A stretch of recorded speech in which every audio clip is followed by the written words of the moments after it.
just got to take it upon yourself because that's how competitive you are. You want to win. You need to win. Now, it's one thing if you were on a team where we look at the roster and go, all right, come on. And then it's an imperfect roster. No roster's perfect.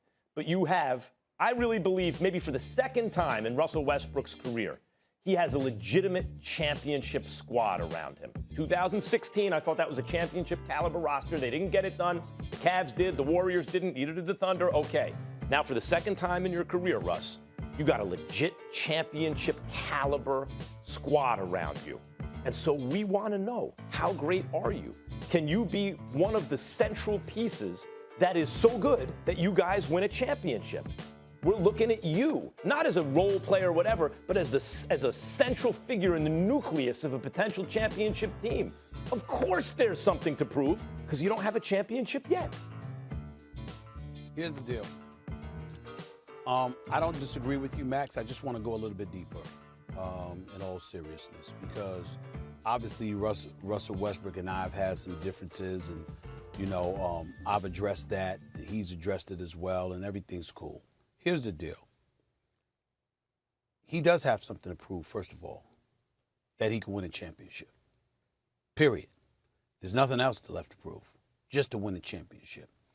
And I don't think he meant what he said when he said in the nation's capital a few months ago that championships don't mean nothing to him. He sees plenty of champions who are less happier than himself. I think what we have seen from Russell Westbrook is a guy whose level of sensitivity has been heightened in terms of people creating narratives about him and him sitting back and him no longer sitting back and just taking it. He's going to defend himself, and he's going to fend off those naysayers and some of the things that they may say, myself included, because he believes that anything that comes close to addressing or attacking his character is something that he needs to debunk. I respect that. So I want to sit up there and say on national television, there's no reason nor is there any excuse for us to question the character of Russell Westbrook. The brother gives us 100% every night. He goes out and goes all out every night, plays at 100 miles an hour. He never cheats the game in that regard at all, okay? And off the court, never gets in any kind of trouble whatsoever. He's a high character guy, all right? So I want to make sure that I'm clear with all of those things that I just said, because it's incredibly important that people understand. My point is... Do we need a lower third for this, or is it too serious? Say what? Do we need the lower third about Russell Westbrook for this, nope. Or is this too serious? Nope, we don't need it. We don't need it. We don't need it at all, not when it comes to him. Here's what I want him and all the people who love him and know him personally to understand. We are talking about the game of basketball, not his character, certainly not his character as a man, and the great things that he's accomplishing off the court. Max, I was driving down, I think it was somewhere in Burbank, whatever. I mean, Max, it was like a damn near a mile of stores, and all of them were dealerships in his name. The brother's doing big things. I mean, Russell Westbrook's doing big things, man. And there's a certain audience that he's trying to reach and uplift, and he's doing that too. And he does a lot of things in the community that people don't realize about, and he deserves credit for that. At the end of the day, we come back to basketball.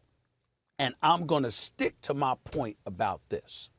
When you are that great, as great as he is, I don't want to see you in Washington for a team that's squeezing into the playoffs, so that was 13 games under 500. Now, he can't help that. You want to get the hell out of Houston, you got to go where they sent you, and then ultimately you end up landing where you really, really wanted to land, which is back home here in L.A. wearing a Lakers uniform. Fair enough. But now that you're here and you're an L.A. native, and you started at UCLA, you know what time it is. You know what Laker Nation expects. You know it's about the chip. And you got to go for it. You don't get it, you don't get it. But you really, really, really got to go for it. That chip has to be the priority, more so than anything else. And in the end, when you look at Russell Westbrook, this is what the bottom line is going to be. He's going to the Hall of Fame. We're going to celebrate him one day as one of the greatest players we've ever seen, you know, when you look at what his resume entails. But Kevin Durant, Serge Ibaka, Reggie Jackson, James Harden, then Victor Oladipo, Paul George, then James Harden again, Bradley Beal, and now LeBron James and Anthony Davis were all teammates of yours at one point in time in your career. It's not a good thing if all of those teammates are people that you had and you don't have one single championship to show for it. No. Period. That has to be the priority. And again, like when he says he has nothing to prove, no, he doesn't. As an individual performer, no, he doesn't. As a Hall of Famer, Hall of Fame credentials, no, he doesn't win any of those things. It's just with one thing and one thing only. At some point in time, when you got those kind of teammates, you got to have at least one chip to show for it. Let me just say, we're going to miss Russell Westbrook when he's gone. Yes, he's one of those guys we're going to, and for all the haters, you're only hurting yourself because you're missing the ride. Exactly. We're going to tell our grandkids that we saw Russell Westbrook. He's that kind of player.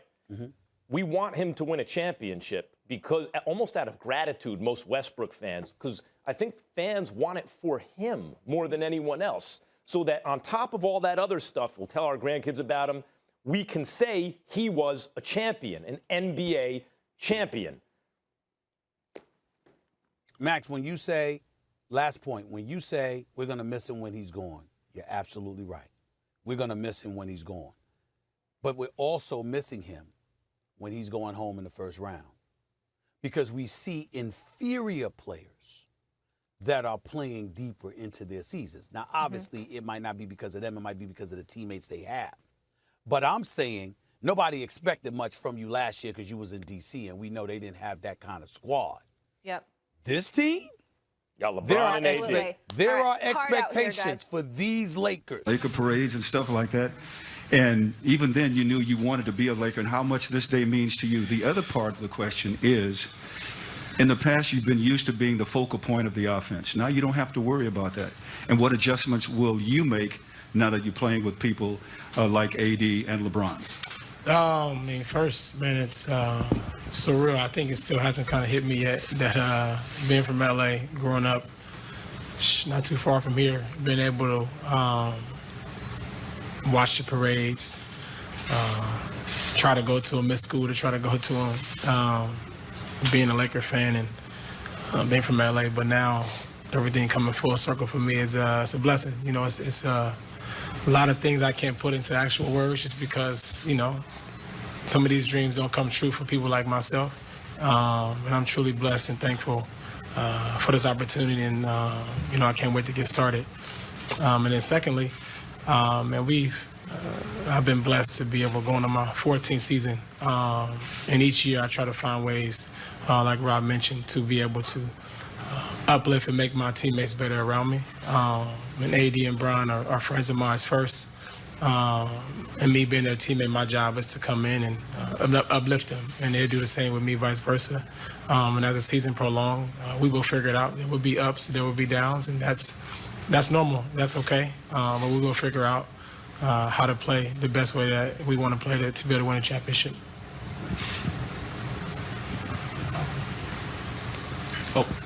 Kyle Goon, Orange County Register.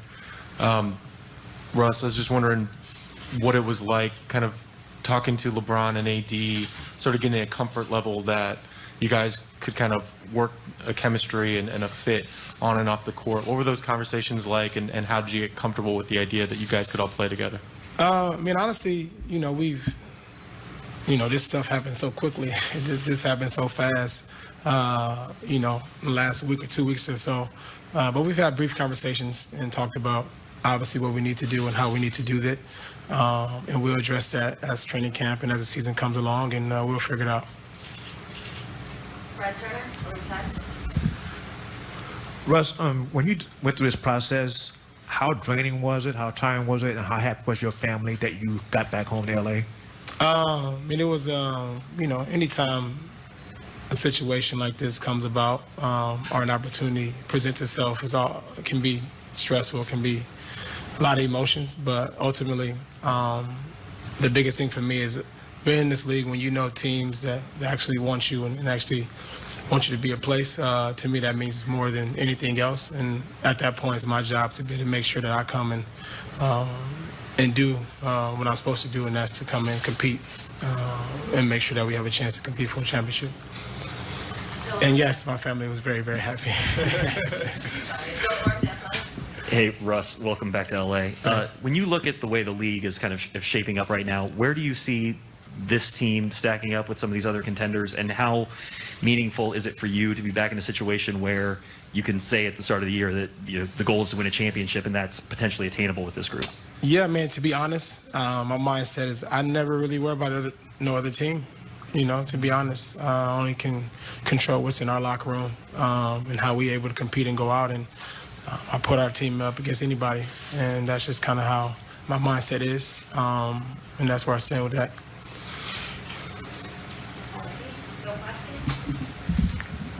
Yeah, Russell, do you feel like you have anything to prove? No, I don't. I've been blessed and thankful to be able to be in this league so long, and lucky to be able to play and be healthy.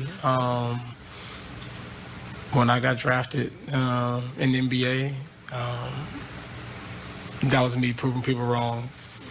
When I was able to go to college and get a degree, that was me proving people wrong. Not a degree, I wish I got a degree.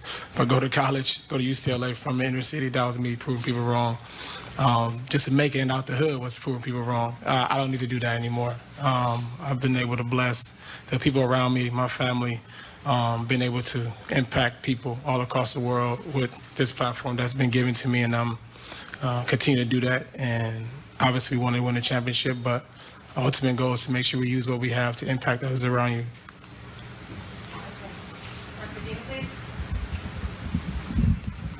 Hi, Russell. Mark Medina here, USA Today. Congratulations. Good to see you.